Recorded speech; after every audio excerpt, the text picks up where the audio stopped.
Hej! Hörs jag? Perfekt.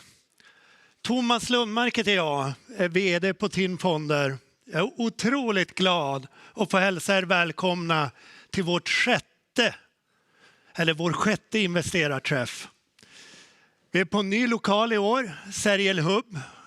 Bara typ 75 meter från förra årets. Men det känns jättebra. Och jag vet att många har åkt långt. Jag vet att många har trotsat slask och snö för att komma hit, så jag är otroligt tacksam att alla är här. Sen ska vi väl berätta lite om, vi har en spännande kväll. Men det kommer vår moderator berätta lite mer om. Jag kommer titta lite grann på 2024. Det var ju ett händelserikt år. Man lärde sig lite nya namn. Truls Mullegård, Pingis. Sverige gick med i NATO efter 200 år av alliansfrihet. Trump vinner valet igen. Det var väl ingen jätteskräll kanske. Och Riksbanken gjorde något nytt som de inte hade gjort på ganska länge. De sänkte räntan. Och de gjorde det 4 gånger från maj fram till årsskiftet. Och det gjorde då att vi såg att marknaden för mindre bolag tinade upp lite från en ganska kall plats. Även om det inte var en superskjuts så såg vi ändå en tydlig tendens att riskaptiten var tillbaks. Ett område som bara har ångat på, det är big tech. De stora globala teknikjättarna. De går som tåget. Och jag tycker det blir väldigt intressant att se vart AI tar oss. För vi vet ju en sak, att vi människor kommer antingen bli hjälpta av maskiner i framtiden eller konkurrera med maskiner. Det blir väldigt spännande att se. Det jag tycker är intressant är att vi har 2 fonder som verkligen är rustade för framtiden. Vi investerar i ny teknik. Förutsättningarna är goda. Carl och Erik kommer gå in på mycket mer detaljer, men vi har en otrolig vinsttillväxt i båda portföljerna. Har inte alltid synts i avkastningen, men vinsterna stiger och dit vinsterna går brukar kurserna gå i längden. Och ni som har varit ute och minglat och fått er en matbit har också sett att vi har ganska många samarbetspartner här idag. Vi har Biogaia som utvecklar probiotika. Alltså helt enkelt läkemedel som förbättrar livskvaliteten. Mest kända är de väl för sina kolikdroppar. Alla som har haft barn med kolik vet hur jobbigt det kan vara. Vi har Lime Technologies. CRM-system gör de. Vi själva använder det, så att det är ett fantastiskt system för att hålla koll på sina kunder, sina kundrelationer. Adyen, världsledande på betalningar och betalterminaler. Ni kan inte gå in på Systembolaget utan att passera en Adyen-terminal. Och sist men inte minst har vi ett av våra större onoterade bolag, eller vårt största onoterade bolag, Epidemic Sound, vars musik ni hörde då ni kom in, som ljud sätter internet. Men nog om det, vi har en lång kväll. Vi blev lite försenade i starten, så jag tänkte inte tala så mycket mer, utan jag vill hälsa vår moderator upp, Matilda Karlsson. Välkommen.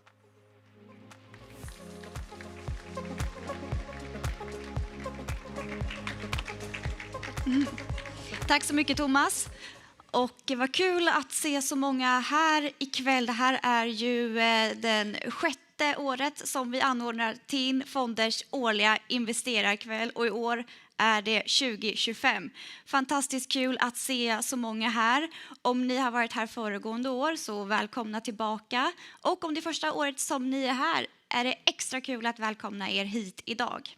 Som vanligt, som vi brukar ha haft tidigare på de här kvällarna, så blir det ungefär 2 timmar fulla av börssnack. Det blir mjukvara, det blir AI, det blir hälsovård, och jag vill betona hälsovård för att vi har 2 fantastiska gäster med oss här ikväll. Vi har Torben Jörgensen och vi har Theresa Agnew. Det som de har gemensamt är att de är verksamma inom hälsovårdssektorn. Den ena är styrelseproffs inom diverse bolag och den senare är vd för Biogaia. Så det kommer bli otroligt kul att prata med dem senare ikväll. Efter eventet så är ni välkomna ut, precis som Thomas sa, att mingla med oss. Passa på att ställa frågor till bolagen i portföljen hos TIN eller prata med förvaltarna eller gästerna under kvällen som vi har haft här. Men nog om det. Jag heter Matilda Karlsson som sagt och kommer vara er moderator här ikväll, precis som föregående år. Tack så mycket TIN för att jag får fortsätta att hålla den här fantastiska kvällen. Så med det sagt så välkomnar jag upp förvaltarna på scen, Carl Armfelt och Erik Springhorn. Varm applåd.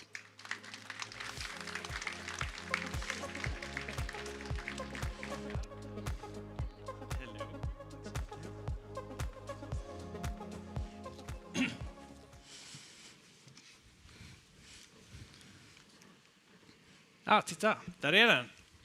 God kväll. Först då måste vi påminna om att det ni hör ikväll är inte rådgivning. Det kan inte ses som rådgivning. Det är bara endast våra reflektioner och tankegångar för information och då eventuellt underhållning, som det brukar heta. Om vi går tillbaka här då. Jag kan bara instämma i att välkomnandet. Vi är jätteglada att ni har valt bort Kristerssons vintermingel och är här med oss istället. Hälsar också alla som har valt att vara med digitalt. Hjärtligt välkomna. Väldigt kul att ni är här. Extra roligt är det förstås att vi har 2 väldigt fina gäster, precis som vi brukar ha. Och i det här året då med fokus på hälsa och välmående. Tillsammans, om vi tar då Biogaia, vi tar Genovis och vi tar Biotage. Det är 9% för närvarande av TIN Teknik. Så det är betydelsefulla bolag för oss och det ska bli väldigt kul att höra och prata med dem.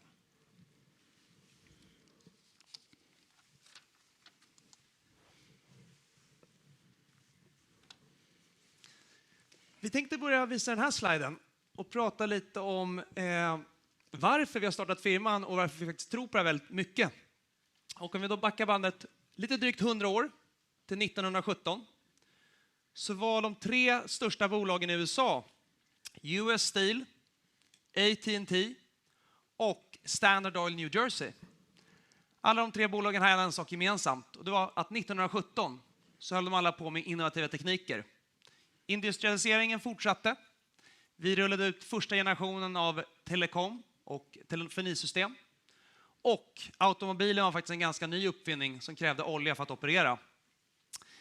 Spolar fram bandet då 50 år så var faktiskt världens största bolag i börsvärde ett teknikbolag, IBM. Och spolar vi fram bandet då till 2024 och tittar så är 7 av världens största bolag i börsvärde teknikbolag. 8 då om man räknar med Tesla som ett AI-bolag och inte tycker att det är en biltillverkare.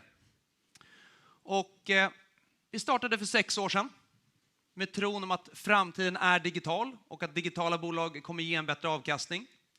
När vi startade så hade Microsoft ett börsvärde på $655 miljarder. När vi kollar här nu så är det över 3000 på 6 år. Apple som då också var längst upp i listan hade ett börsvärde under $1000 miljarder, ungefär 930 och ligger idag då på 3700. Så på bara 6 år så har vi sett att den digitaliseringen fortsätter. Och det är en trend som inte Trump kan stoppa, som inte vi kan stoppa. Och någonstans så är det här ändå kärnan till att vi tror väldigt mycket, både på internationella och amerikanska techbolag, men även här i Sverige. Vi har sett då att de sista 30 år så har mjukvara ätit världen och tech har varit bästa sektor. Men näst bästa sektor, om man tittar bredare bland olika sektorer, är faktiskt hälsa. Och tech och hälsa är de 2 sektorer som vi lägger den mesta delen av vår tid på. Sen de sista åren, och framförallt då när Nvidia och ChatGPT och OpenAI börjar bli vardagsnamn, så har vi sett att det inte bara är mjukvara som äter världen, utan hårdvara har återigen börjat äta mjukvara. Och hårdvara har blivit dels ett bättre område att investera i och något som vi faktiskt ökat upp i båda fonderna, men i synnerhet i TIN World Tech som tittar globalt. Ja. Med det sagt så tänkte vi ta fram en väldigt enkel och överblickbar graf. Ja, var är vi här då? Det här är i princip hela värdekedjan, det mesta av värdekedjan för halvledare. De små pyttesmå chippen som sitter i allting, alla våra maskiner, allt som driver internet, allt som driver AI har det här i sig. Ibland är det jättebra att ha lång erfarenhet. Ibland kan det förmörka bilden lite grann. Jag minns ju från min tid i Kalifornien för 25 år sedan att halvledarsektorn, det var inget bra att investera i.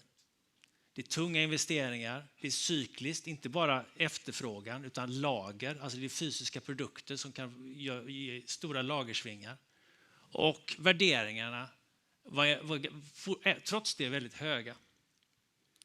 Så vi har väl inte varit superaktiva. Vi har ändå föredragit mjukvara före hårdvara. De få investeringar vi har gjort i halvledarsektorn har en sak gemensamt. De flesta av dem har blivit uppköpta. Och det är en faktor som gör att halvledarsektorn idag är mycket mer attraktiv än den var tidigare. För varenda litet subsegment har mycket färre spelare, så det är bättre prisdisciplin. Och när det cykliska svingar upp och ner som det fortfarande är, så är det stenhård volymdisciplin. Folk stänger ner fabriker tillfälligt och vårdar priser. Och det är helt unikt. Sen är inte allting bara hårdvara. Om vi tittar då längst till vänster, uppe till vänster så har vi då integrerade tillverkare. De som bygger gigantiska fabriker för $10 miljarder styck och designar sina chip själva och tillverkar dem där. Längst ner till vänster har ni då de som kallas för fabless, det vill säga de som bara designar halvledare och sen låter man då framförallt TSMC i mitten tillverka dem och andra sådana här så kallade foundries. Däremellan så har vi två små rutor. Det är bolag då som antingen har intellektuella rättigheter eller gör verktyg för att designa chip. Det är mjukvaruföretag. Och både då Synopsys och Cadence är särskilt aktiva och dominerar den marknaden för de verktygen. Det är ju så att vi har inte fått med alla varumärken och alla bolag i hela sektorn. Men där har vi faktiskt fått med alla relevanta bolag i de nischerna. Så Synopsys och Cadence, rena mjukvarumodeller, SaaS-tjänster. Fantastiskt stabil tillväxt och de vallgravarna runt deras affärsmodeller, då kan inte jag se rubbas på en generation. Så båda de är innehav i TIN World Tech. Sen kan vi säga att om vi tittar bakom Carl så har vi då de stora datacenterjättarna.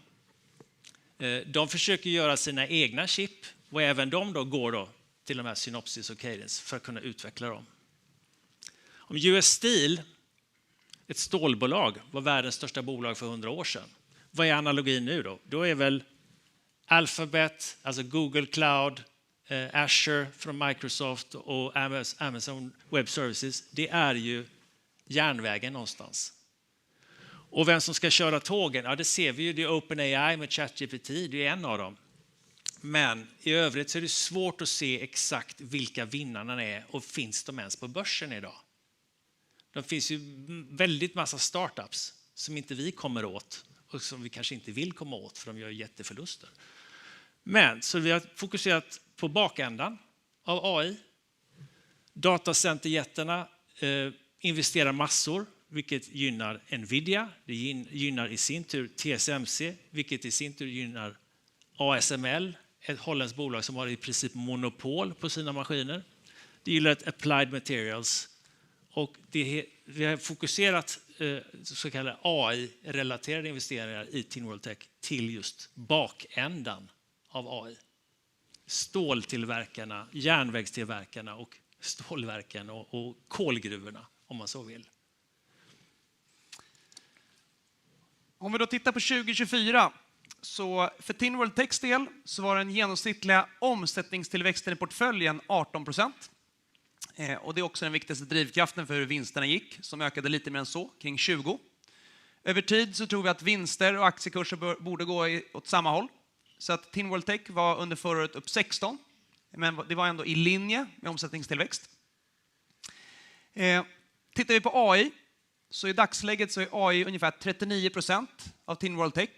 Och det klustret var för oss upp 36% under förra året. Nvidia var starkaste draglok och också största bidragsgivare i hela fonden. Vi tror på AI, vi tror att det kommer fortsätta växa. Men det vi har lärt oss de sista åren, framförallt på börsen, är att det kan vara slaget. Skulle AI-bolagen fortsätta öka sina vinster så är det inte säkert att det kommer gå upp varenda år på börsen. Och med det sagt då, så känns det ändå tryggt att ha då hälsa som ett annat ben. Det finns bra argument för att Mag 7 ska gå bra 2025. Det finns också argument emot.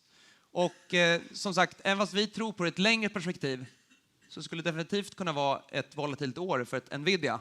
Och återigen då, ha den här hälsobenet som också har en accelererande tillväxt. Det känns ändå väldigt bra.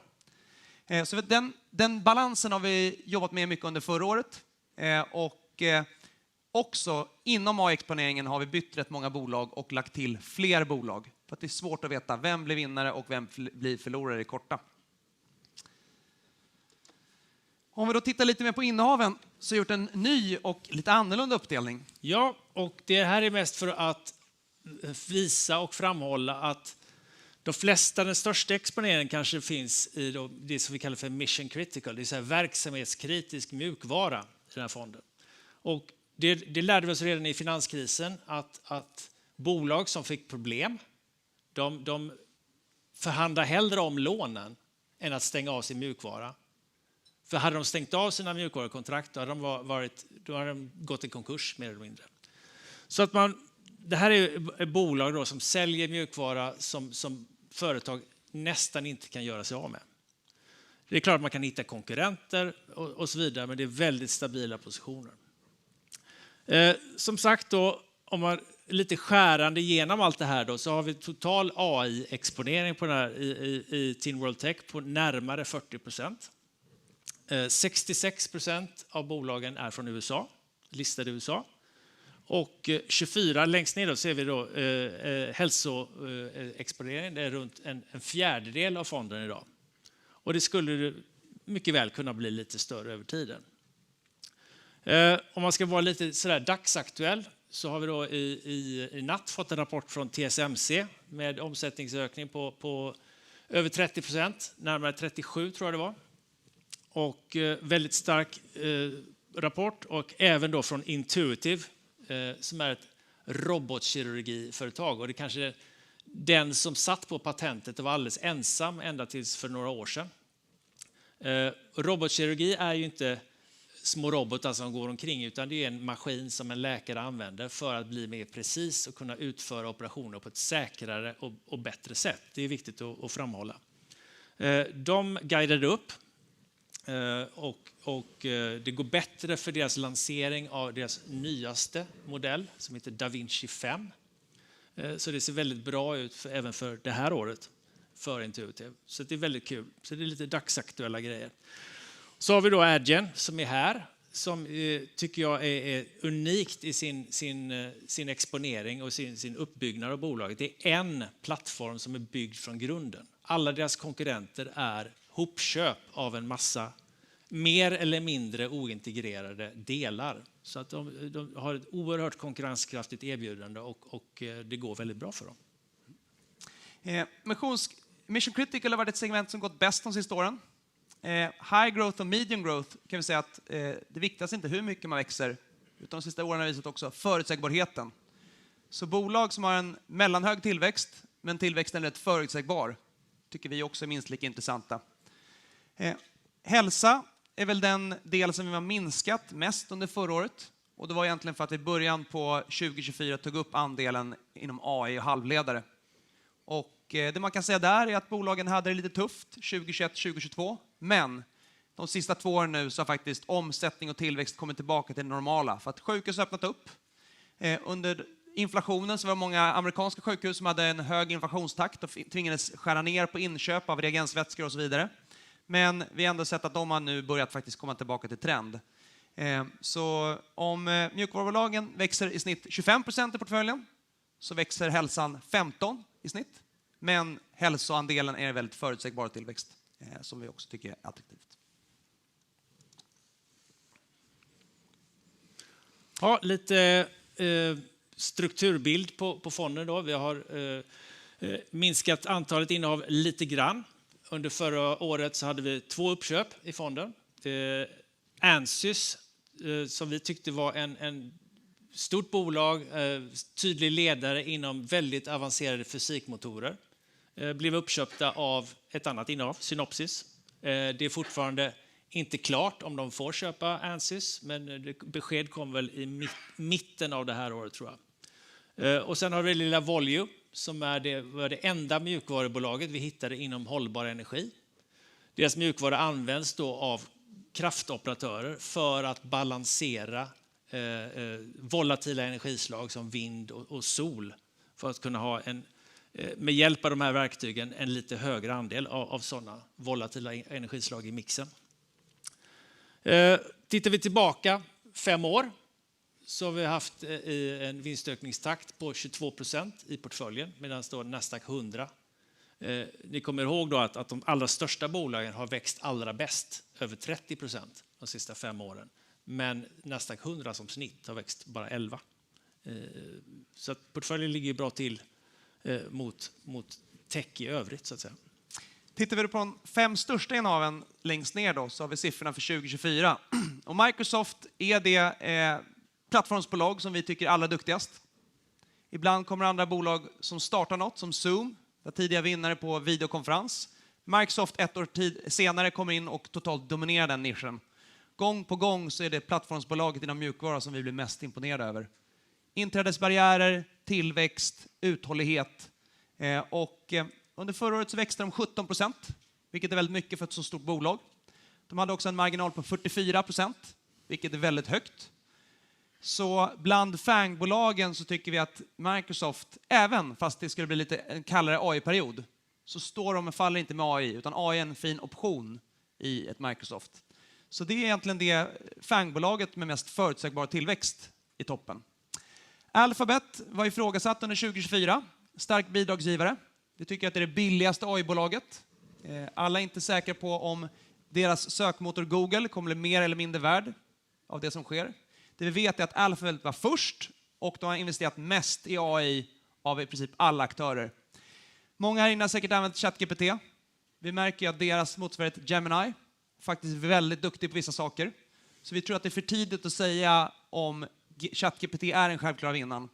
Google har och Alphabet enorma resurser. De var the original gangster inom AI och har en väldigt låg värdering. Så återigen, det är inget bolag som står och faller med ny produkt, utan de här nya produkterna kan addera någonting utöver den omsättning som tillväxt som man redan har. Återigen, hög marginal, väldigt lönsamt bolag. Och både Microsoft och Alphabet, de är inte högt värderade. Ett Nvidia, där kan vi ha mycket längre diskussion kring värdering. Men den diskussionen finns inte egentligen i de två.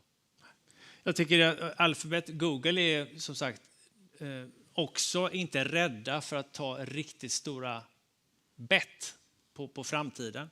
De är ju den nummer 3 på marknaden för stora datacenter. Efter Microsoft Azure och AWS, alltså Amazon.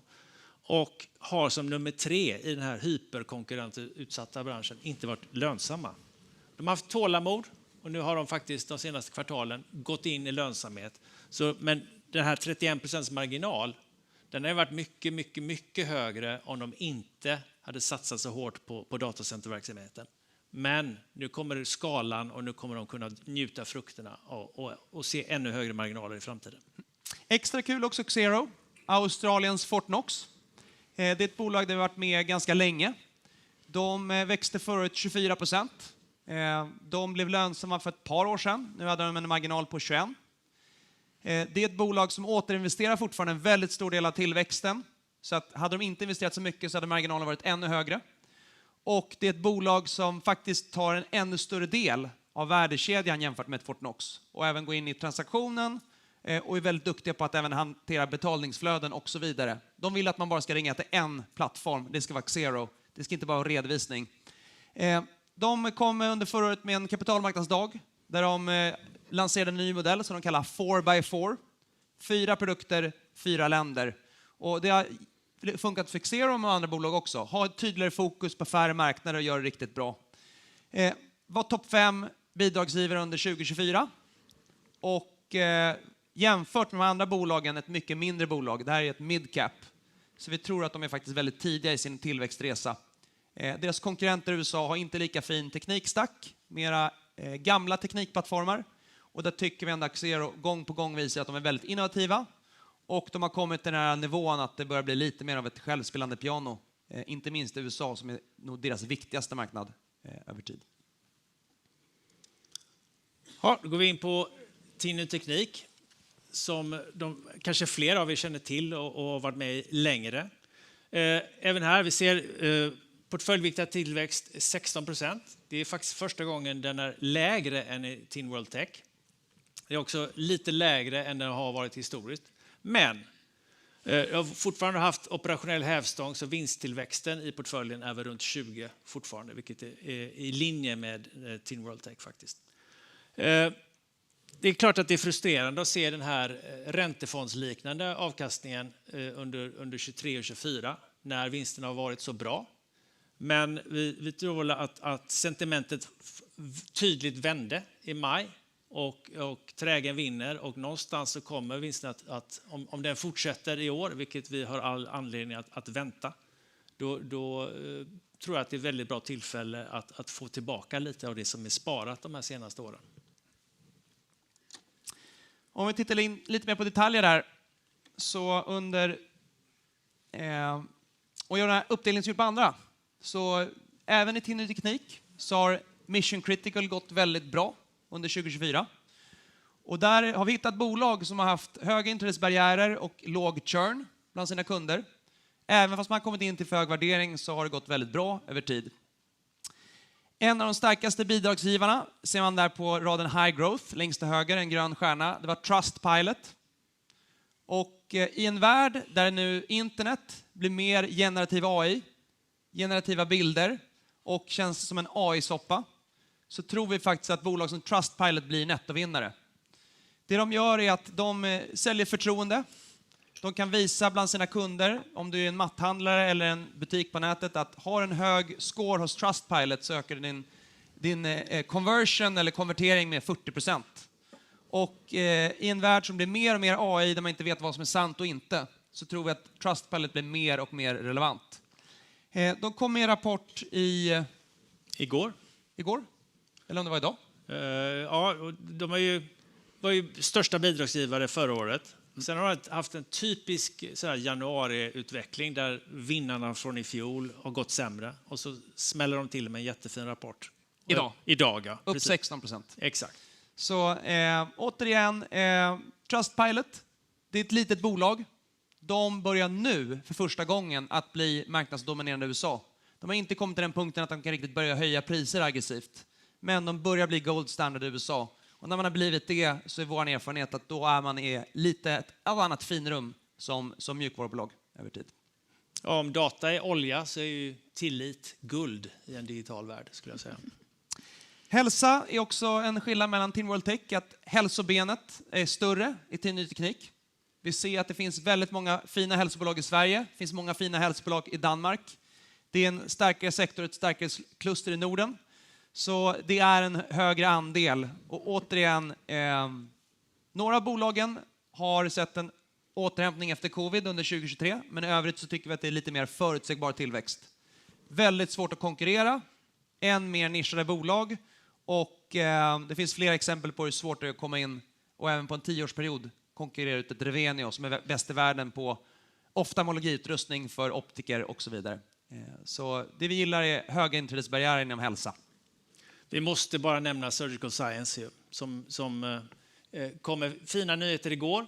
där de då, tillbaka till Intuitive Surgical som vi nämnde förut, där de gör simuleringsverktyg åt Intuitive och andra.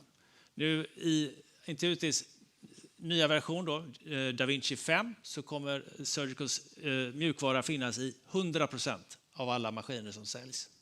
Och aktier fick en skjuts med 18%, vilket vi tycker var lågt, för lite med tanke på om man ska säga någonting om det, med tanke på hur det förstärker deras position och tar dem på tydlig riktning mot de mål de har. Att omsätta 1,5 miljard 2026 med en marginal på 40%. Och då är värderingen inte särskilt hög. Om man ska säga något om Sverige då, så vi tror ju, och tittar man då på de sista 100 åren, så har Sverige varit topp 5 i världen vad gäller avkastning. Och de sista 3 åren så har folk varit rädda, vi ligger nära Ukraina. Europa börjar bli ett museum. Finns det något hopp om Europa, eller ska vi allihopa emigrera till USA, som man gjorde för ett antal år sedan här i det här landet? Men alla de faktorer som gjort att Sverige avkastat bra över tid finns kvar.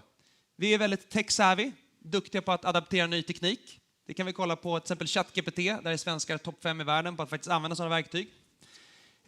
Vi har små hemmamarknader, bolag måste exportera tidigt och går efter en global marknad från dag 1. Vi har väldigt stark bolagsstyrning, så vinsterna går till aktieägarna, de försvinner inte längst vägen. Så även då i det här nya paradigmskiftet, så skulle man säga att Europa blir ett museum, så tror vi faktiskt att Sverige kan bryta sig ut och prestera bättre än så. Jag håller helt med. Men det är lätt att glömma. För att det är egentligen första perioden när vi har sett de sista 3 åren att små bolag har gått sämre och att det varit en enorm skillnad mot amerikanska bolag och svenska bolag i avkastning på börsen. Så vi tror även här då att historien är vår bästa källa till hur framtiden kommer att se ut. Kikar vi närmare på vad som hänt i portföljen, så är det fortfarande lite trimning har varit under året i antalet innehav. Som sagt, då, portföljviktad tillväxt på topline runt 16%, men 20% på bottomline. Högsta andelen lönsamma bolag som det har varit de senaste åren. Ett utköp i portföljen som bidrog, var topp 5-bidrag. Det var Kindred som köptes upp av franska Svenska Spel, kan man väl kalla det. Så det är ingen som kommer skriva om etik om Kindred längre, gissar jag. Nåväl. Vinstökningstakten i portföljen de senaste 5 åren är väl 24%, och vilket är mer än dubbla snittet för nordiska småbolag som helhet. Och det är väl någonting som vi tror kommer över tiden att återspeglas även i avkastning någonstans. Tittar vi på året eller 2024, så tittar vi tillbaka till Surgical Science, minus 3%. Det beror på att de har haft lägre intäkter inom sin educational, alltså utbildningsdel, där de säljer produkter som används för att träna läkare. Så att det har varit, sen har det varit också att de inte har haft någon attach rate till DaVinci-maskinerna som har sålts mot slutet av året. Men det kommer nu igen under innevarande år på ett bra sätt. Tillbaka till deras guidance då. 2026 säger de 1,5 miljard omsättning och 40% marginal. I dagsläget har man en marginal på hälften det, 19. Och som sagt, DaVinci har jobbat i många år med att släppa sin 50 generation av sin kirurgiapparat. Där har då Surgical inga intäkter alls under 2024. Och de säger då att under våren här, troligtvis april-maj, så kommer man få de första intäkterna.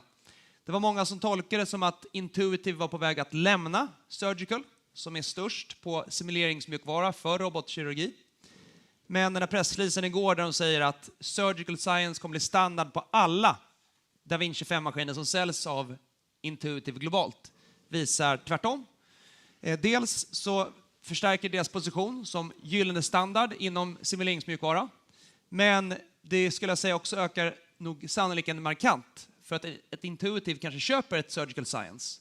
För alla amerikanska hårdvarutillverkare pratar om att bli plattformsbolag och öka andelen mjukvara.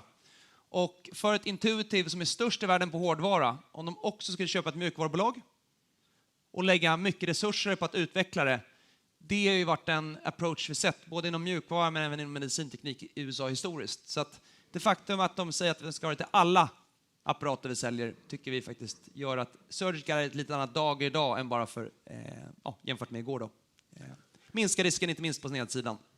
Paradox Interactive, dataspel, det kanske finaste svenska bolaget inom den sektorn. Väldigt hög kvalitet, väldigt duktiga på att bygga strategispel för en global, ganska så här historienördig publik, väldigt hardcore spelfans, ungefär 20 miljoner. De har en väldigt enkel men svår uppgift, det är att bara göra mer och mer innehåll. Alla deras kunder, deras trogna fans kommer att köpa allt de köper eller producerar. De har inte producerat så mycket under 2024, så där har minus 6 på omsättningen. Men man har ändå 30% marginal. När de tuggar på alla cylindrar och släpper innehåll kontinuerligt, då skulle den där marginalen, om bara inom deras kärnområden, om vi tar bort alla investeringar som på de gamla spelen som kommer nu, vampyrer och annat, då skulle kanske marginalen varit det dubbla.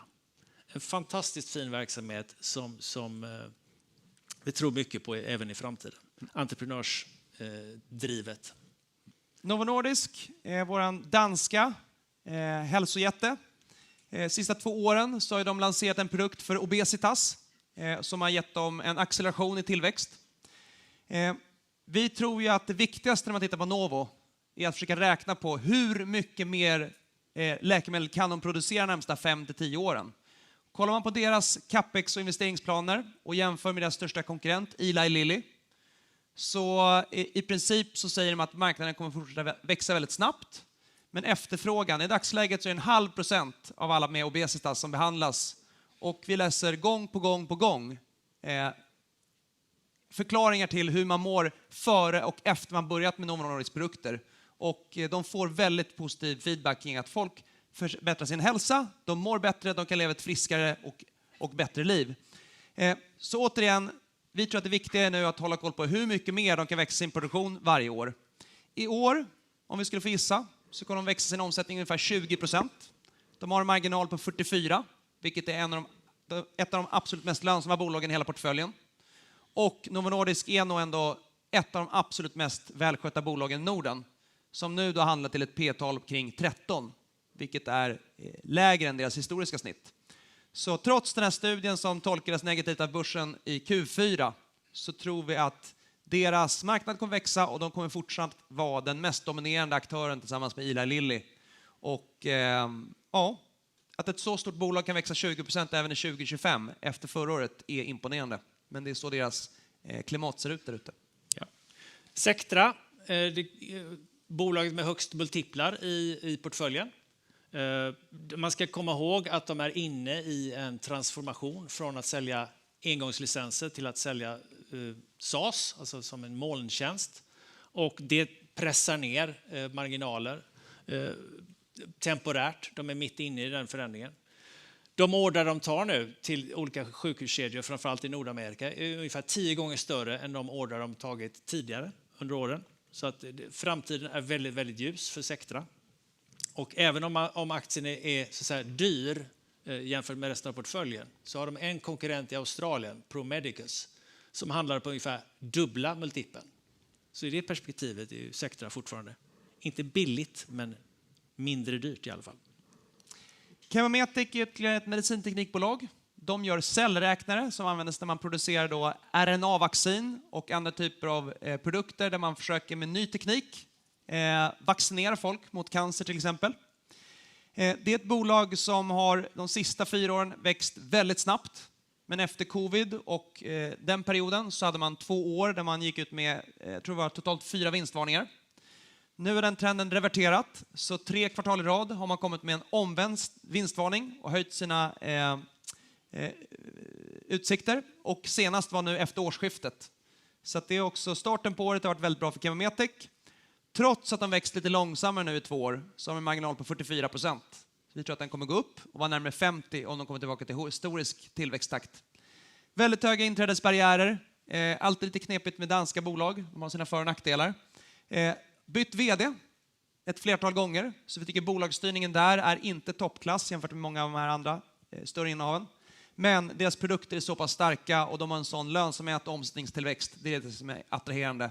Och återigen, CAR-T och andra typer av personaliserad medicin. Så vi är troligtvis i början av en väldigt lång resa. Hälsa är väldigt innovativt. Ibland är det svårt för läkemedelsbolagen att adaptera nya tekniker, men vi märker även där att det är en acceleration. Så det är inte bara AI som faktiskt accelererar. Det är väldigt kul att se här då att det är 4 av topp 5 bolagen i portföljen som är i hälsosektorn. Och därför är det extra roligt att det är lite hälsofokus även bland våra bolagsrepresentanter här ikväll. Ja, det ska bli spännande att prata mer med dem. Men vi kan väl, när vi ändå är inne och pratar om hälsobolagen, vad tittar ni efter när ni letar efter hälsoinvesteringar 2025? Egentligen samma sak ska jag säga, som det är affärsmodeller som kan producera tillväxt under lönsamhet. Så kombinationen är ju superviktig. Och mjukvara är ju lättförklarligt. Att man säljer har du utvecklat en produkt, då kan du sälja den i 1 miljon exemplar och distribuera digitalt. Inneboende finns det en stark skalbarhet. Skalbarheten i hälsosektorn det kan ju vara driven av många olika saker. Tar du probiotika som du säljer till konsumenter, då är det liksom egentligen en skalbarhet i distribution. Att få ut det på många plattformar. Och det kan ju vara investeringar i sig, men sen kan man åtnjuta en fantastisk lönsamhet. Just i det aktuella bolaget som vi ska möta strax, de har ju lyckats vara lönsamma ändå på ett väldigt fint sätt. Så lönsamhet är viktigt, men varför gynnas inte bolagen då på börsen? Många av de här bolagen har ju väldigt fin lönsam tillväxt. Men varför syns inte det i avkastningen? Ja, en förklaring är ju lite mer global då. Att med jämna mellanrum så upplever ju den amerikanska hälsosektorn lite hårdare vindar. Det brukar vara prisdiskussioner, det brukar vara... Nu har vi 3-bokstavskombinationen RFK som inte är känd för att vaccinentusiasm direkt och blev föreslagen att bli hälsominister. Det tror jag väger på sentimentet, rationellt eller ej. Och sådana saker som varför är Novo på en sån multipel där de är idag? Jag tror att det är mycket att de tyvärr då har kommunikativt har bundit ena handen bakom ryggen. De hade mycket väl, den här studien som fick aktien att falla strax innan jul, hade de gjort som andra gör då, att tvingat alla patienter som deltog i studien att fullfölja och ta det här med läkemedlet hela vägen in till maxdos. Då hade de kunnat visa 25% viktning då. Men tänk dig själv om man är med i en studie och jag har uppnått ett fint resultat. Ja, tack, jag är nöjd. Om man har det valet, då kommer ju resultatet för studien vara någonting helt annat också. 22,7% viktning i det här fallet. Så det var ju lite korkat kanske. För justerar man för de effekterna så har de ju en väsentligt bättre effekt. Så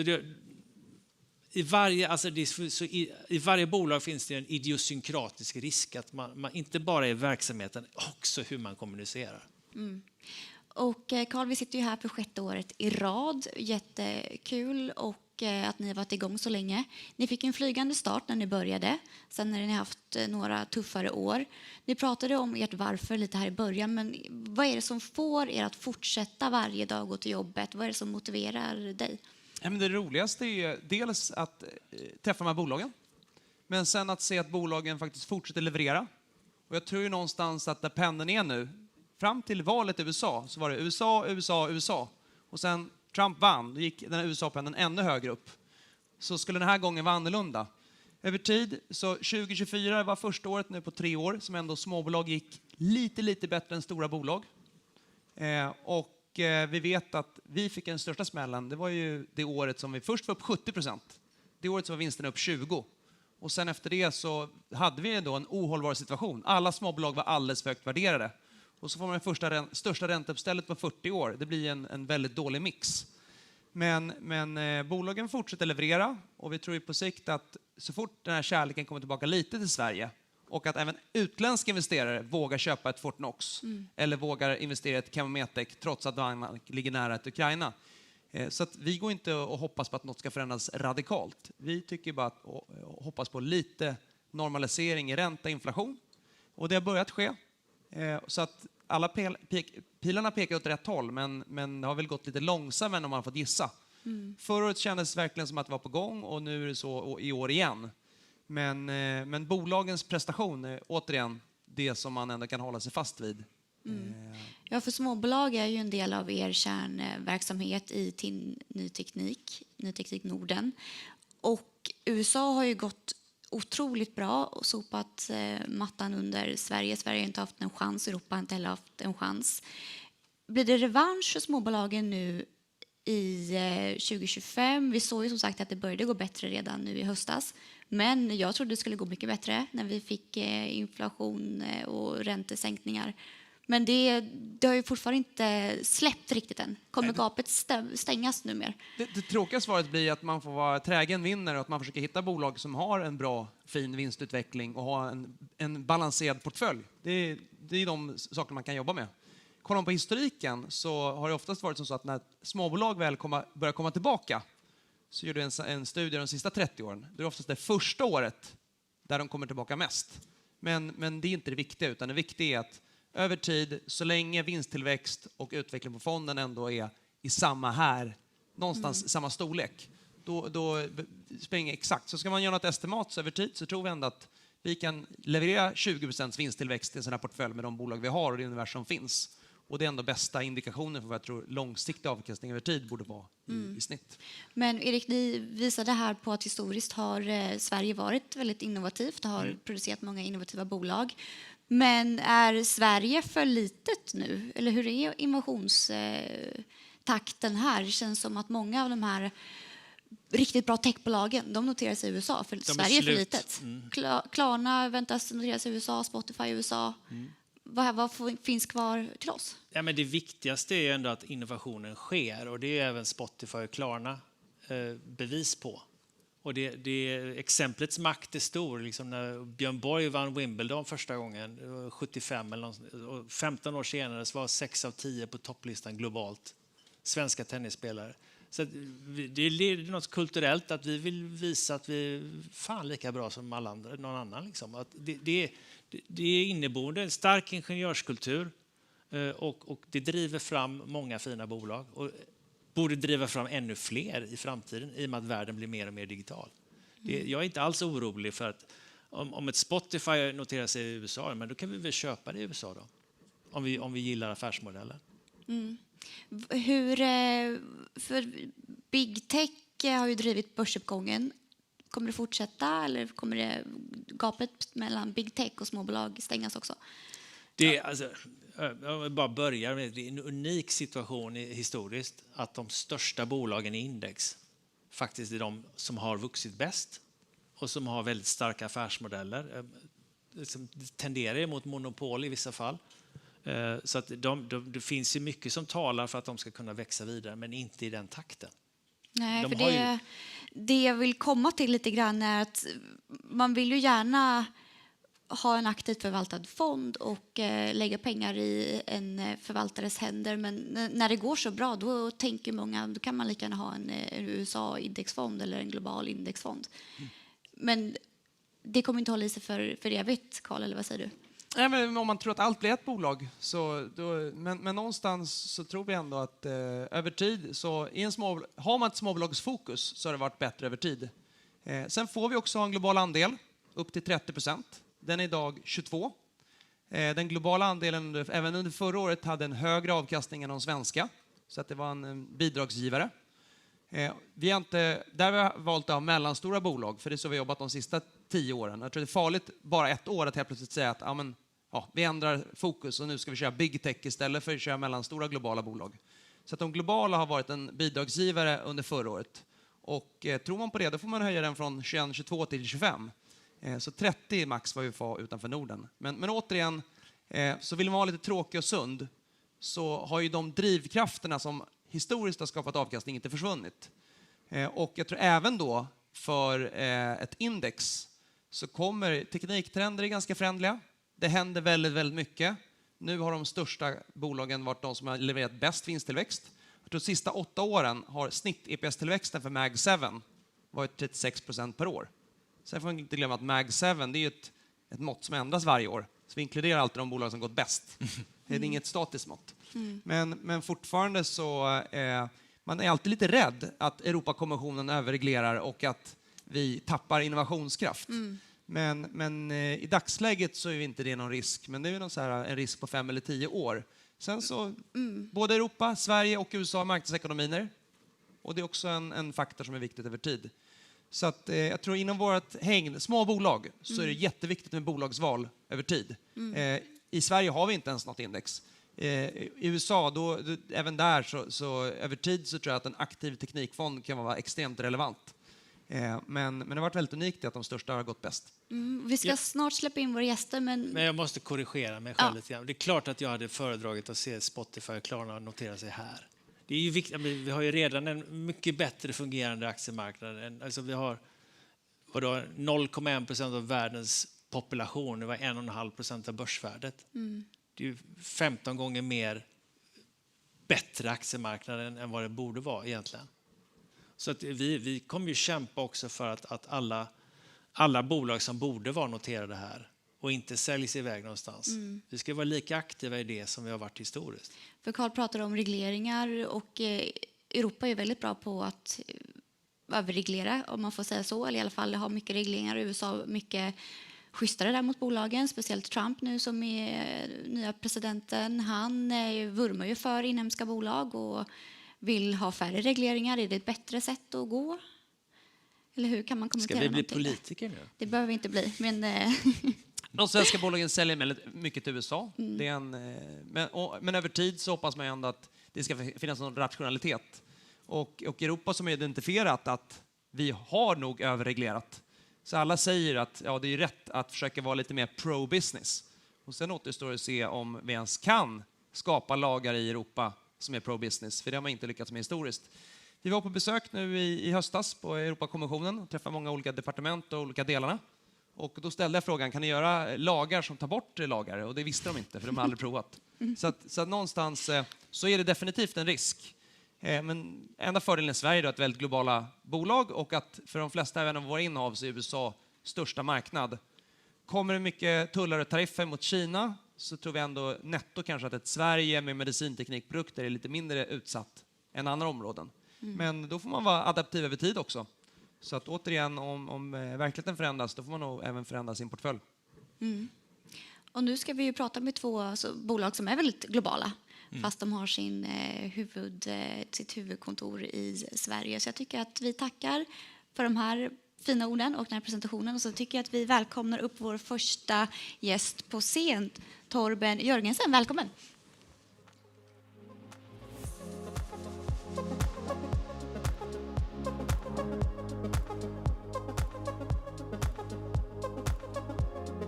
Slå dig ner. Välkommen Torben. Tack. Du är styrelseproffs kan man lugnt säga. Ja. Du sitter i styrelsen för både Genovis, Biotage, Bull. Sen är det ett till, Advanced. Instruments i Boston. Så är det. Välkommen hit. Tack. Du härstammar från Danmark. Men du har en skandinavisk dialekt så att jag tror att det här kommer att gå alldeles utmärkt. Ja, hvis du frågar mina barn så kan jag inte prata dansk längre. Nej. Efter 22 år i Sverige. För du har en lång erfarenhet av svenska börsbolag. Du har varit vd i Biotage från 2006 till 2019. Ja. Och Erik och Carl pratade lite om visioner, motivation och vad deras varför är. Vad motiverar dig? Först vill jag säga att det var ju lite pratstund här om svensk. Jag pratar lite mer skandinaviska bolag. Jag jobbar framgent efter att säkra att de skandinaviska bolag stannar så länge som möjligt inom den skandinaviska sfären. Jag tror på den teknikutveckling vi har. Vi är jätteduktiga på design. Jag vet ju att Danaher, Thermo Fisher vill gärna köpa alla bolag om de kunde. Jeg kæmper vældig mycket imod så længe som muligt. Bevare det inden hvad kan man sige, den skandinaviske sfære. Skal det være nogle af de store bolag, jamen så er det Novo Nordisk, AstraZeneca, holde det så længe som muligt inden vores sfære, som det går. Og det er en drivkraft for mig, at have været det i alle de år. I og med, at jeg også sidder i Advanced Instruments, som jo er en Wallenberg, foretag i Patricia, har pratet mycket med Marcus Wallenberg om at sikkerstille, at vi bevarer det skandinaviske islet i vores bolag, så mycket det bare går. Så du sitter i många styrelser för att kunna kämpa för detta? Så gør vi det, og jeg vil sige, at motivationen har jo været kontinuerligt. Jeg har lært mig i min tid at kombinere, kan man sige, svensk teknik, R&D og så dansk kommersiel tankegang. Det er en bra kombination. Varför det? Vad är det för skillnad på svensk kultur och dansk kultur? Jeg skal vel være forsigtig med alle de her Jag tror att svenskere vi kan ta det. Danskerne er ikke så konsensusorienterede som svenskere. Vi vil mycket hellere se nogle hurtige beslut.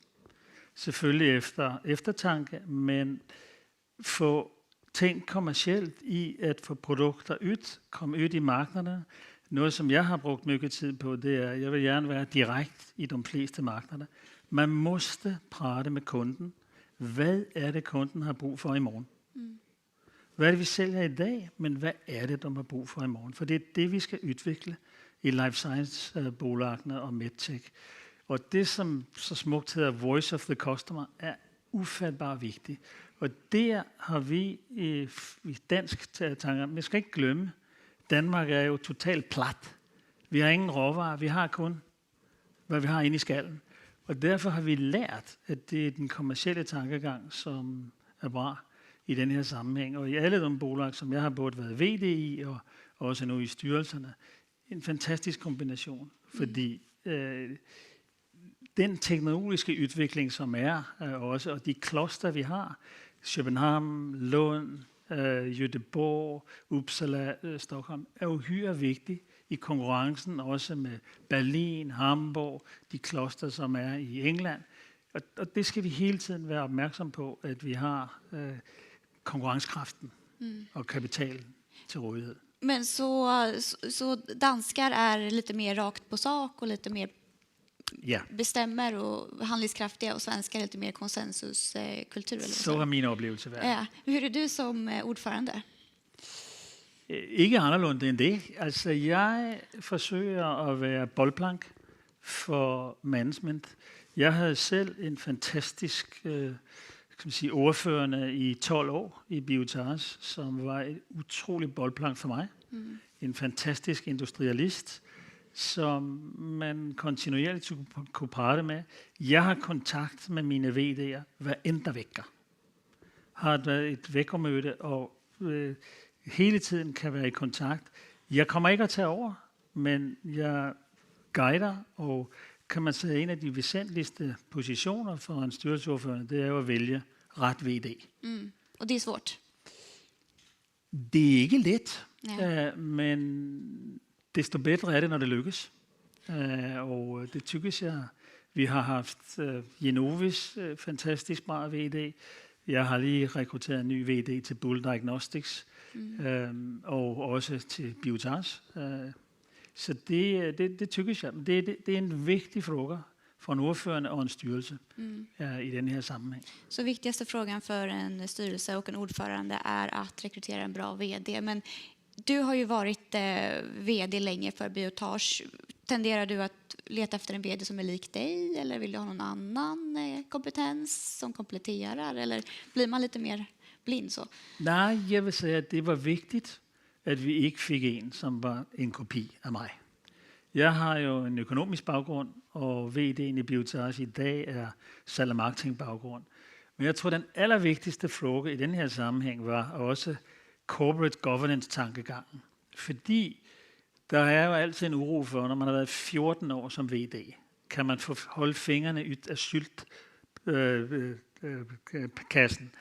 Og det har været en vigtig grej for mig i de 4 år, jeg har været ordførende i Biotage. inte at lægge mig i og vil lede bolaget. Og det var der skepsis for i marknaden, men det har jeg heldigvis bevist, at det var ikke nogen issue, og det er vigtigt.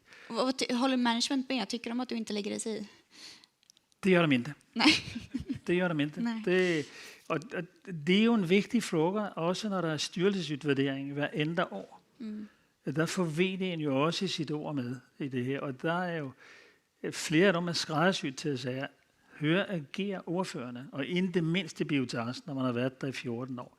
Klart, der er ingen i Biotage, som har den erfaring, som jeg har. Jeg har været der i 19 år. Men det er ligegyldigt i den her sammenhæng, fordi nu er det nye ting, som jo vi har set, AI, robotisering og sådan noget. Da jeg kom i 2006, anede vi jo ikke, hvad AI stod for. Og det er jo nu en del af alle produktudviklinger, som findes, selv i små bolag. Jeg kan give et eksempel. Vi jobber med et AI-bolag inden Genovis. På 2 vejer har vi skikket et construct til dem, og de har gjort 35 nye enzymer på 2 vejer. Den går mellem lidt urovækkende at tænke på, men det vigtige her, det er, at man udnytter den teknologi og ser, hvad kan man anvende. Vi har selvfølgelig IP'en på det, men så snabbt går udviklingen. At man skal utnytte den teknologi som finns. Och vi ska prata lite mer om Biotage, för där var du vd under en lång period. Och vi ska prata lite om förvärv också, hur styrelsen agerar på förvärv, vad gör de inte. Men vi kan dra historien lite kort om Biotage först, så att man förstår vikten av förvärv och vart Biotage kommer ifrån, för er som inte känner till det. Biotage har ju anor från 1969, från ett bolag som heter Jones Chromatography som startades i Wales. Sen startades det amerikanska versionen av Biotage 20 år senare. Och sen kom det ett svenskt bolag som heter Pyrosequencing som noterades på Stockholmsbörsen 2000 och som då köpte Biotage 2003 som blev det Biotage AB som vi har idag. Sen kom Torben in 2006 och har varit delaktig i bolaget på ett eller annat sätt sedan dess. Så förvärv har historiskt varit väldigt viktigt för Biotage, men är det fortfarande lika viktigt framåt? Jeg vil sige, at der er altid en M&A-agenda, og Biotage har vel en liste på rundt 50 foretag, som er interesse. Man skal også tænke på, at Biotage har en vældig bred portfølje af produkter. Så Vill du säga vad ni gör med Biotage er the separation company, som man skal gå til. Alle former for compounds, når de skal separeres, så kan man komme til os. Det er inden små molekyler, det er inden oligonukleotider, det er peptider, det er PFAS, det er store molekyler, det er RNA. Alle denne her type, når du skal separere compounds. Paris, US, samtlige dopinganalyser er på Biotages instrumentplatform. Det er vi vældig stolte over. Og det har vi været 3 US i følt. Så ett globalt separationsbolag som hjälper kunder inom forskning och tillverkning och labb och så vidare, kan man sammanfatta det lite kort. Ni gjorde en jättefin affär 2023 då ni köpte Astrea från KKR. Då var du interim vd. Var det en slump att du kom precis när det förvärvet gjordes? Var du pekade med hela handen och sa nu ska vi få till det här? Eller hade ni jobbat länge med den affären? Vi började faktisk 3 til 4 år før. Vi har hele tiden sagt, små molekyler, det kommer altid at eksistere, men det har ikke samme vækstrate som antikropper, fragmenter af antikropper og så. Så 4 år før vi overhovedet kom i dialog med Astrea, gjorde vi strategien for, at vi måste ind i større molekyler. Så det er ikke nogen slump. Vi tittede det, der var bare ikke noget, som var attraktivt for os. Så børjede det at komme med, at Astrea var en del af det, der hedder Gamma Bioscience, og de børjede at titte efter at skulle finde et foretag, som var kasseflyttespositiv, som tjente penge, for det gjorde Astrea ikke. Det gik med forlust, og de investerede og investerede. De havde utrolig høje vækstrater, men de tjente ingen penge. Derfor kom KKR også til os, samtidig med, at vi tittede på dem. Og der blev det, at vi efter 8-9 måneders forhandling Ja, för det är ju jättesvårt att göra bra förvärv. Och hur stänger man en sån affär efter 8 månader? Ja, altså, fordi viljen er på både sider, så er det jo i sidste ende en fråga om pris. Og det skal da ikke være nogen hemmelighed, at kvällen inden dealen blev signet, der gik vi från varandra. Ni blev arga. Jeg satte en strik i sandet, og så blev de arga. Og så tænkte jeg, ringte til ordførerne på det, som jeg sagde, det her det kommer ikke til at gå bra. Nej. Næste morgen klokken 7, og jeg var faktisk på et hotel her i Stockholm, ringte founderen, eller jeg nær sagt partneren i KKR, og sagde, Torben, forstod I, vi blev lidt usams i går. Ja, det gjorde vi, men her er grænsen. For jeg havde jo mandatet fra styrelsen hertil og ikke længere. Og så blev det gjort. Klokken 8 på morgenen. Ses man fysiskt och gör de här affärerna, eller är det... Det gjorde vi ikke den kväll inden, men vi sås i de föregående veckor varenda vecka. Forhandlede på Københavns Lufthavn, i Heathrow, selvfølgelig ikke på kontorerne nogen af steder, men på hoteller og så. Og det var 8 måneders intensiv.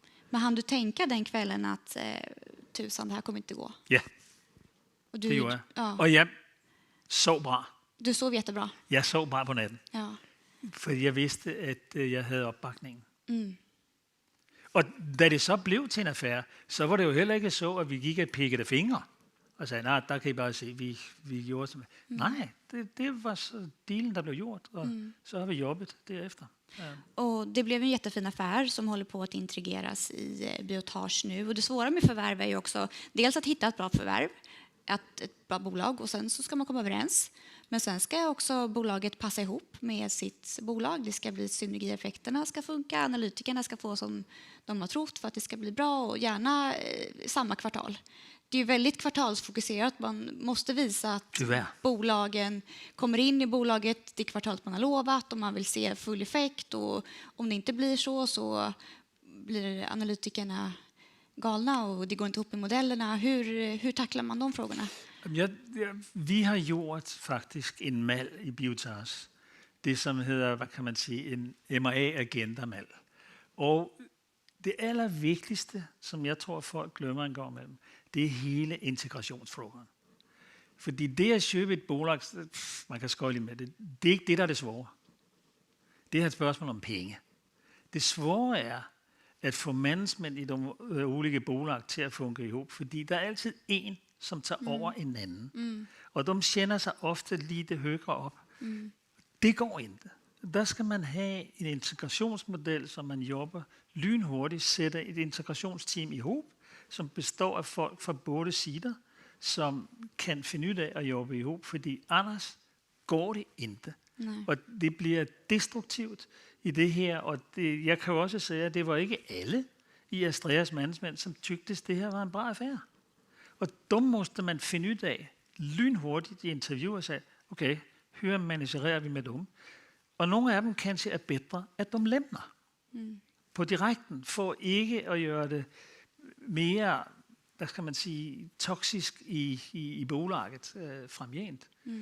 Så det har vi været väldigt strikse med, og ligesom, jamen, det er det her, som gælder. Och där blir kulturfrågan också jätteviktig, för det är 2 olika kulturer som ska passa ihop. Det er det. Vi vil ikke tage kulturen ud af de bolag, som vi har forværvet. De har sit eget brand. De har også haft sit eget management, men der er en corporate struktur, som vi ønsker, at folk skal følge. Og der er ikke nogen mercy. Det er sådan skal det være. När man gör den här typen av affärer och förvärv, då behöver man ta in pengar och det ska göras. I det här fallet så gjorde ni en nyemission till säljarna. Hur viktig är de andra delägarna i bolagen? Hur viktiga är till exempel TIN Fonder i en sån här affär? Är de med i diskussionerna någonting? Eller? Jeg vil sige, for det første har det været en interessant rejse at forsøge at kombinere private equity med institutionelle investorer. Og Precis, KKR är private equity, Ja, det är de. stort bolag. og Det är de de verkligen. æger 17% af Biotage. Og jeg har jo fra første dag sagt, jeg er ikke ordførende for 17%. Jeg er ordførende for 100. Så der er 83% institutionelle investorer, såvel i Sverige, Danmark, USA, i Europa. Og det er vigtigt, at også private equity forstår det. At vi er altså en styrelse for samtlige aktionærer, ikke kun for dem. Og det har vi været helt tydelige med fra början. Så er det klart, at jeg efter, jeg nær sagt 19 år på den svenske børs, kender rigtig mange institutionelle investorer. Heriblandt Carl og Erik, som jo var med på en bra rejse i Biotas, og har været det, ikke? Og derfor også min relation fortfarande i andre bolag, som også Tinfonder er involveret i. Så vi har gjort, og jeg har gjort mycket ud af at prate med de institutionelle investorer. Roadshows, jeg indrømmer, at jeg forbander kvartalskapitalismen, fordi specielt med den företag som Astrea, som er et bolag med få kunder, jättestore ordre, og det er store produktionsbatches, som skal passe ind i produktionsflowet. Og det kan være, at ordren kommer i december, det kan også være, at den kommer i januar. Og det måste marknaden prøve at forstå. Så då är det viktigt att du kommunicerar det, eller ni kommunicerar det till de andra stora ägarna? Jeg tror på, men det skal de institutionelle investorer jo have et ord med om. Jeg tror, jeg har været rigtig bra på kommunikation til marknaden. Og det er jo en balance. Håller ni med? Varför tror du Torben sitter här? Ja. Det er jo en balance, at man ikke kan jo prate for mycket, men også at man giver. Man skal give lidt af sig selv. Man skal, Carl og Erik er jo dygtige til at stille elage frågor. Og dem skal man jo så håndtere, og ligesom give fortroende for, at de tror på os, også fremgent. Og det har der heldigvis vist sig, at det har de kunnet gøre. Og der er det jo også direkte kommunikation. Altså ikke alt muligt prat rundt. Så er det. Og det er det her, vi jobber på. Det her, det er strategien. Vi har været vældig tydelige med vores finansielle mål. Jeg er kendt for at sætte ribberen kanskje lidt højt, men jeg vil hellere komme tæt på, end at gøre det for lågt og så komme over. Fordi vi måste have et drive. Jeg er jo gammel sportsperson. Jeg har jo spillet fodbold på højt niveau i Danmark, så det ligger i min hjerne, at vi ska sätta ribban högt. Och du är ju ordförande i Genovis. Är det en utköpskandidat? För du sa att du försöker få kvar bolagen i Norden. Hur gör man för att skydda bolag, både som ordförande men också som investerare? Det er en bra fråga. Det kan vi jo ikke, fordi vi er jo i en situation, altså når man er på børsen, du kan få et brev på posten hver enda jäkla dag. Så lægger et byt på bolaget, og så måste styrelsen jo tage stilling til, skal vi tage det videre til vores aktionærer og sige, vi tykkes det her er et bra erbydende, eller vi tykkes det ikke er bra, og hvis vi skal sælge, så skal vi have 30% mere i premium. Genovis er tyvärr en kandidat. En dag, hvor nogen siger, men den enzymforretning, den skal vi have. Den dag kommer. Det har jeg ingen tvikker om. Jeg forsøger at holde den bort så længe som muligt og skabe et større værde, inden det henter. Således at aktionærerne får det bedst mulige udbytte af det. Men der er nogle bolag, man ikke kan holde bort i den her sammenhæng, og det er selvfølgelig de store. Thermo Fisher og Danaher, som rumsterer. Och varför är det, för du pratar inledningsvis om att det är en hjärtefråga för dig och det motiverar dig att hålla kvar bolagen. Varför är det så viktigt? Punkt 1, så tykkes jeg er stolt af at være skandinav. Jeg er stolt af de produkter, som Skandinavien udvikler. Jeg tykkes, vi er jättedygtige på design. Vi er jättedygtige på teknik. Og det skal ikke bare være stor kapital, som skal tage alting. Altså Thermo Fisher kan jo æde alt, hvad der ligesom er i den her sammenhæng. Og jeg tykkes, hvis du titter på, der er en stor skillnad på modellen i Danmark og i Sverige. Danmark har skabt en fantastisk fondstruktur, så Novo Nordisk, Christian Hansen, de kan aldrig nogensinde læmne Danmark. Sverige har en fantastisk aktiekultur, men de har ikke sikret, at ikke virksomhederne forsvinder ud af Sverige. Der er langt flere arbejdspladser i Danmark inden den her sektor, end der er i Sverige.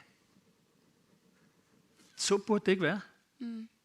Og det er fordi, vi har skabt en egerstruktur i vores virksomheder, som gør, at det er fondsigt, og dermed aldrig kan komme til at læmne Danmark. Och det är viktigt. Du ska sitta kvar. Vi ska släppa in vår nästa gäst och fortsätta prata om de här frågorna. Tack så jättemycket, Torben Jörgensen. Tack. Och vi välkomnar in Theresa Agnew som är vd för BioGaia. And I almost forgot, you came all the way from US to become CEO at this Swedish company, so English from now on. Hi, welcome. Thank you. Welcome. So, Theresa, you have a long experience from consumer healthcare sales and leadership roles in the US. What made you decide to come here to Sweden and become a CEO of a Swedish company? BioGaia, actually, a fantastic company, one of the top global companies in probiotics, excellent reputation. So I'm very happy to be here and very happy to be living in Stockholm. It's been a little over a year now. So Yeah, it's you told me absolutely before beautiful. that you missed the snow. I do. Last Christmas was wonderful. Last winter, lots of snow. It was cold and it feels like it's almost spring right now. So you feel it feels like home now, maybe? It does. Yeah? It does. What was definitely. the most attractive thing with the role when you got the question? What made you do it? Not just the company. I mean, the company reputation is fabulous globally, but also the people. So meeting the people of the company, very strong expertise in microbiome research, in probiotics, and so much passion actually for our patients, the people who take our products. So our products are probiotics, but they have proven science. So there's a lot of probiotics out there in the world that don't have a lot of clinical studies. We have over 270 clinical studies and published articles on our products in almost 22,000 patients. So we're very unique in the industry. So Because I understand that you maybe are not that good in Swedish yet. Yes. So maybe you didn't understand the interview quite with Torben, but I asked him about the Danish culture and the Swedish corporate culture and the differences between them. What is the main differences between US corporate culture and Swedish? Maybe a bit more hierarchical in US? I would say I feel like for the Swedish work culture, there's a much better work-life balance. I feel that's really, really strong, and I really enjoy that with our company. Our company is one where we had a founder of our company who is our chairman of the board, and so our culture is very much like a family. So we have many people who have been with the company for 20 years, 25 years. So it's really special, actually. And I spend a lot of time with the employees. I do what I call tea and coffee sessions with all the employees to ask them what they like about BioGaia. And I hear so many positive things. So I think the culture is such that it's a really nice balance, and it's very much like a family. And BioGaia was founded in 1990 by Peter Rothschild and Jan Anwan. And it's, as you said, a probiotic company that develops markets and sell probiotic products. When it was founded, it first sold their products under other brands and other names. But from 2006, you sell under your own brand. Yes. And you have a lot of experience from just this kind of commercial journeys. How far has BioGaia come in their commercial journey? We've come a long way in our journey. I still think we have a way to go. Right now, about 90% of our sales are either branded or co-branded. And actually in Sweden, you're probably very familiar with the probiotic brand Semper. That's actually our product. So it is, they're our distributor and partner in Sweden. So our model used to be that we only provided ingredients to various partners. But now we have branded products. So you'll also see in Sweden we have BioGaia, but we're also very unique in that we're in over 100 different countries globally with our brand, BioGaia. So we're still on our journey, I would say, in our consumer marketing. So our business model is such, we like to say we combine medical marketing and consumer marketing. So medical marketing to the healthcare professional, to gastroenterologists, pediatricians, pharmacists, and so forth, and then direct to consumer marketing. So we're still on our journey, I would say, for consumer marketing, because when we founded our company, it was mainly going to healthcare professionals. So we're doing a lot more, I'd say, in the last year to build our brand with consumers. That is a lot of my background. So I come from companies like Johnson & Johnson and GSK, which is now called Haleon. So I have experience in the OTC as well as medical device areas. And so one of the things I'm doing is bringing more consumer branding, more consumer marketing to the company to build our brand awareness.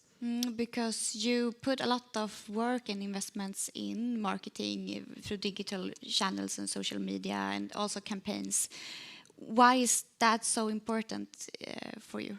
Oh, it's so important to our consumers because our consumers around the world, they want to be able to buy the product in whatever channel appeals to them. So whether our consumers in China and they're buying it on TikTok or Tmall or JD, or they're in the United States or Canada where they're buying on Amazon. So we want to make sure that we are in the channels where the consumer wants to buy.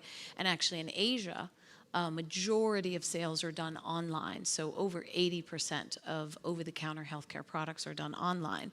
So a lot of our marketing efforts are in the digital channels, such as in social media, in online video, in Google search, and things like that.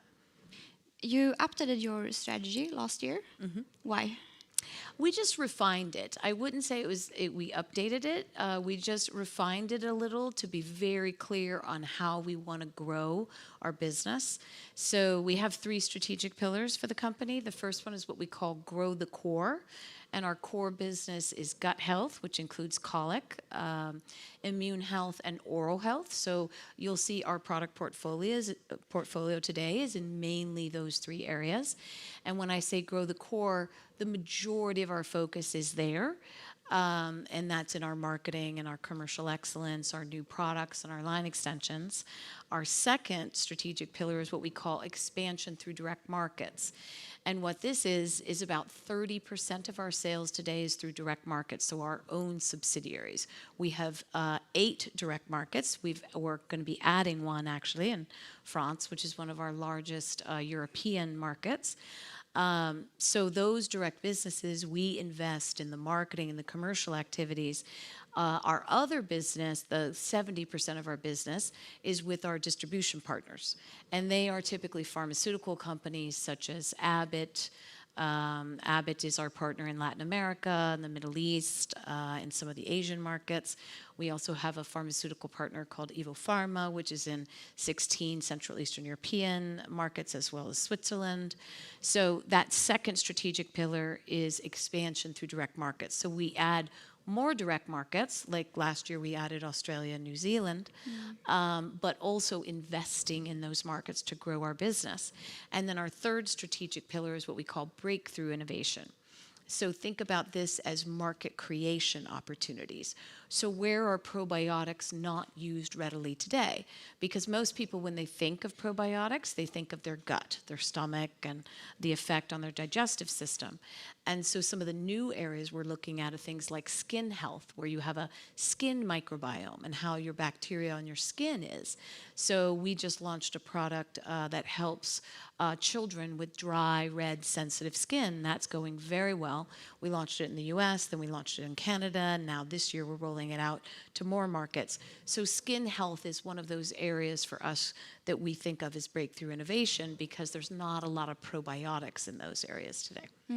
And you have been growing rapidly lately. You have over 1 billion kronor in sales yearly, and especially through Amazon in the US, you have a good growth. But I listened to your earnings call, the last earnings call, and I got a little bit surprised, actually, in a good way, because you directly addressed the problems in EMEA, which I think was very good, because I feel that sometimes Swedish managements tend to highlight the positive events first in a call and then not try to hide the negative events, but almost not put so much light on it, but you just put it out there. We will talk about the EMEA problems soon, but is that a typical US kind of way, or is it typical your kind of way of being a leader? It's probably my way of being a leader. I don't know if it's typical US, but because I've just worked globally my whole career. So I was living in Australia, I was living in London at the headquarters for GSK, but I just like to put out where the challenge is, because then you're focused on solving that challenge. So, for instance, with some of our markets, where in Italy, this was back in 2023, we ended one of our long-standing partnerships due to non-performance of that particular distributor. And then we started working with our sub-distributor. So now we have an exclusive arrangement in Italy with our sub-distributor, and that was a slow transition. It was slower than we had wanted and slower than they had wanted. And we went through an arbitration, and with the former company, we won that arbitration, which is fantastic. So now, though, I look at it very favorably for the future for Italy, because now we have a growth plan. Our management teams are aligned. We're meeting regularly, where previously, I would say, we had to go through this other distributor in order to work with Recordati, which is our new distributor, and now we can go direct. So since we've now signed our agreement, we're training their sales organization. We're giving them more clinical studies, more materials, more marketing materials, more work on positioning. So we're helping them to drive their business.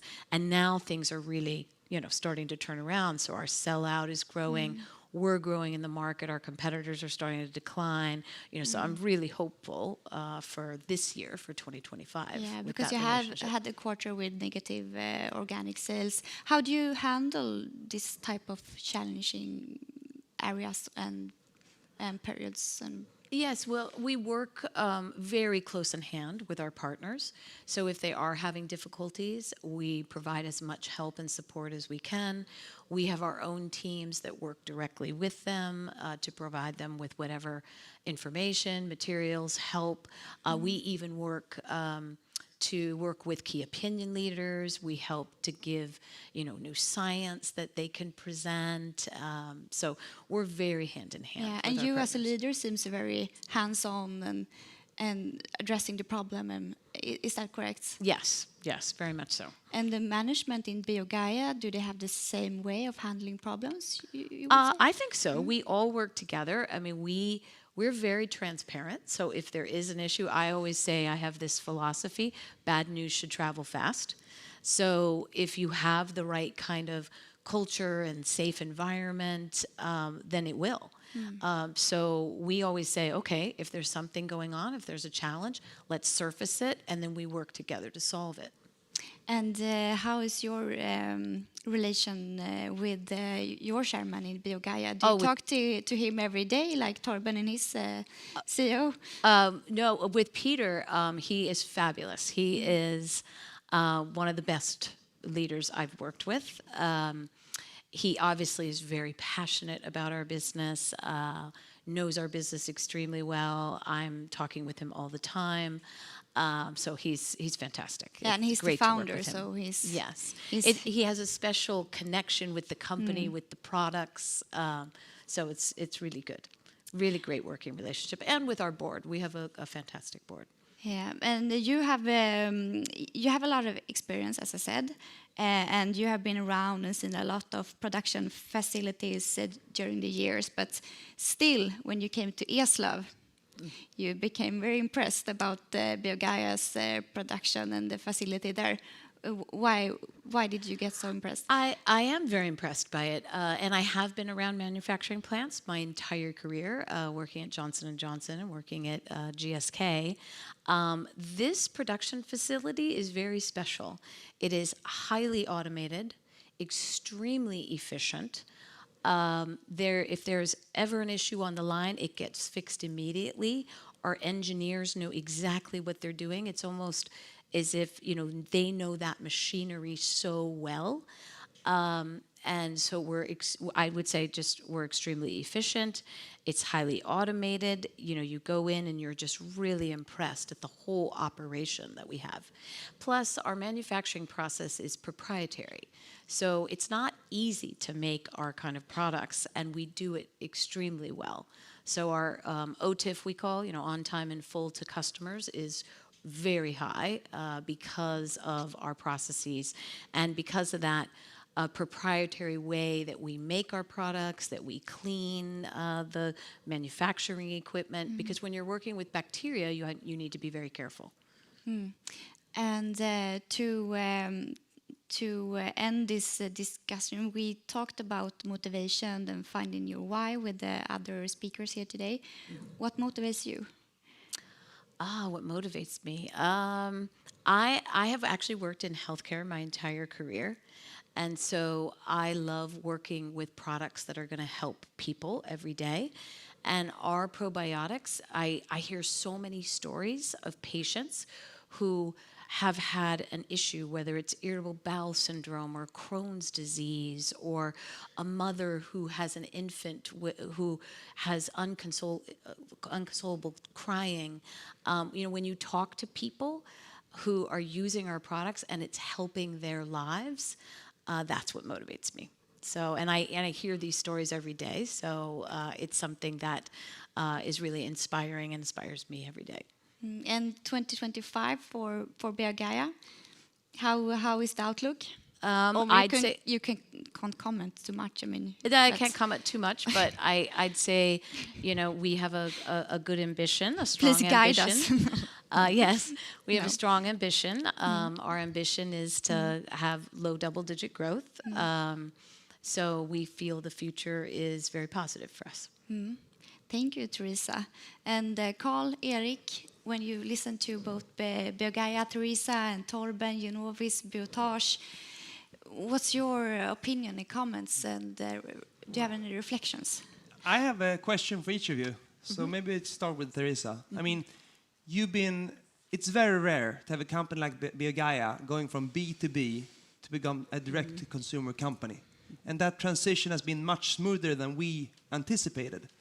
But driving global marketing campaigns and your experience from bigger companies, I mean, how do you think that will change? Now you launched your first global campaign ever. I mean, is this, is the growth going away, or you think we're early days, or how do you think about the next step in terms of doing that on a global scale? Yes, so we have created our first global campaign, and so we have launched that. It's going really well so far. We feel, we're driving awareness, and because in some of our direct markets we have high online sales, we can measure things relatively quickly. So we can see, are there more consumers going to Amazon to our pages? Are they going to our website? Do we get clicks on our advertising? We're able to see all of this. So, within weeks, we can see the increases. And this is something it's always important to track this, because those are what we call leading indicators of market share growth as you go. So, we're in early days on our campaign, but we're very hopeful that this is going to be very successful for us and continue to drive our growth. Now, we're doing our campaign in our direct markets, so that's where we're investing. But if it works well, then we'll go out to our partners globally and offer it to them, and they will start to invest in it in their own markets. Och Torben då? Svensk börs har historiskt boxat över sin viktklass. Även Biotage har ju varit ett fantastiskt bolag att vara aktieägare i. I din värld då, finns det någon anledning att tro att vi är i en permanent sämre period? Jeg vil sige, at de sidste år, halvanden, har været svåre, også efter covid-pandemien. Det har været svåre at få kapital fri, til, ikke mindst til cell- og genterapi. Og det vil sige, at hele bioprocess manufacturing har ligget lavt. Jeg ser en bedring just nu. Man læser jo alle de her JP Morgan feedbacks, der er. Men generelt set tykker jeg, at optimismen er på væg 8. Jeg ser flere projekter inden cell- og genterapi, som er vigtige for Astrea-delen, bør komme i gang igen, fordi da der ikke var penge til secondaries eller IPOs, så skar dem ned til at søge et projekt. Og det bør jeg nu at blive bedre og bedre, og jeg kan jo se det lidt tidligere med et lille bolag i Lund, som jobber inden det her segment. De får mycket mere forfrugtninger nu, og det er jo første steg i, at jeg ved, at det kommer også til Biotage på et tidspunkt.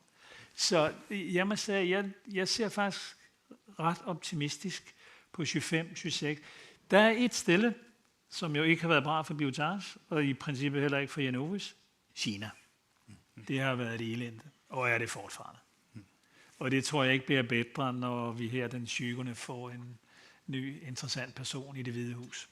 Och bara uppföljningsfråga då, hur tycker ni har presterat om man tänker sig fundamentalt? Omsättning och vinst, och sen någon reflektion, vad tror du behövs för småbolag som Biotage för att värderingen ska vara lite mer normaliserad? Jeg tror på,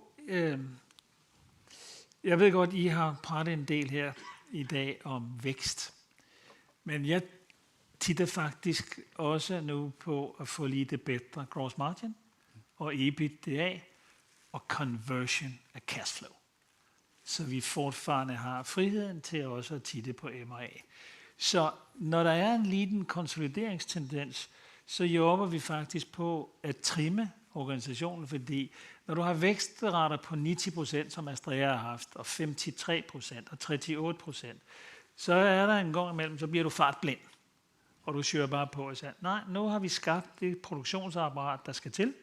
Vi har fået nye linjer, så vi har ikke nogen produktionsissues alls. Nu skal vi börja at trimme, så vi ser en bedre marginal. Vi har gjort mycket på priser under 2024, og det bør vi nu at se effekten af, når vi bør at se ordrene her i 2025. Så jeg vil sige, jeg vil gerne se en bedre vækst på EBITDA, end jeg ser på topline. Faktisk her i 2025. So we've been blabbing on about AI a little bit during our presentation. Torben, you mentioned that at Genovis you had a fantastic discovery journey. I'm not expecting all those 35 new enzymes to be productive, but that would be doubling your number of total enzymes, essentially. But Teresa, these AI tools, are they helpful for you too? And if so, in what way can they help BioGaia? I'd say in a couple ways. AI tools help us from a marketing standpoint to create content. So that you're not creating everything from scratch anymore. It makes it easier to be able to build some of your creative and your content through AI. There's a lot of other AI tools that you can use for analysis as you look at analysis of your sales in various markets. You can also use AI tools as you're doing clinical studies to help you with statistical analysis, things like that. So, I mean, I would say we're probably in our infancy of using AI tools as a company, but there are a lot of opportunities for the future. It'll never replace the core of what we do, as we make our products, think about how we're going to market in different markets. I mean, you were saying earlier, we've had a really good transition from a B2B business to a B2C business, and it's because of the relationships that we've made with all the various partners around the world, understanding consumers in the different markets, understanding healthcare professionals. You can't do that through artificial intelligence.